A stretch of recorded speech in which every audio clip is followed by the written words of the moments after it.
திருவாரூரில் சுற்றுப்பயணம் மேற்கொண்டுள்ள முதலமைச்சர் மு.க.ஸ்டாலின் ஓரணியில் தமிழ்நாடு பரப்புரையில் பங்கேற்றுள்ளார். அந்த காட்சிகளை தற்போது காணலாம். இது பற்றிய மேலும் விவரங்களை வழங்குவதற்காக செய்தியாளர் வெங்கடேஷ் இணைகிறார். வெங்கடேஷ், விவரங்கள். திருவாரூர் மாவட்டத்தில் 2 நாள் பயணமாக தமிழக முதல்வர் மு.க.ஸ்டாலின் தற்போது சுற்றுப்பயணம் மேற்கொண்டு வருகிறார். இன்று திருவாரூர் மாவட்டத்தில் அரசு சார்பில் நலத்திட்ட உதவிகள் வழங்கும் நிகழ்ச்சியில் பங்கேற்க உள்ள நிலையில் சன்னதி தெருவில் உள்ள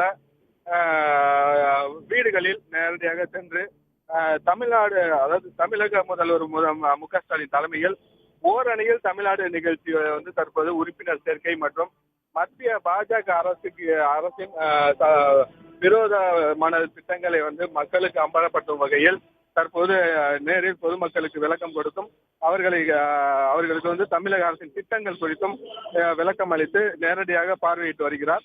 தற்போது இதனைத் தொடர்ந்து இதன் தொடர்ச்சியாக கிடாரம் கொண்டான் பகுதியில் உள்ள அரசு மாணவர் விடுதிகளை தற்போது சமூக நீதி மாணவர் விடுதி என பெயர் மாற்றப்பட்டது. அதனை சற்று நேரத்தில் பார்வையிட உள்ளது என்பது குறிப்பிடத்தக்கது. இதன் தொடர்ச்சியாக திருவாரூர் SS நகர் பகுதியில் நலத்திட்ட உதவிகள் நடைபெற உள்ளது. இந்த இதில் சுமார் 846 கோடி ரூபாய் மதிப்பில் நலத்திட்ட உதவிகள் தமிழக முதல்வர் வழங்க போறார். சுமார் 67,181 பயனாளிகளுக்கும் நலத்திட்ட இதுல பயனாளிகளாக பயன்பெறுகின்றது என்பது குறிப்பிடத்தக்கது. வெங்கடேஷ்குமார், தகவல்களுக்கு நன்றி.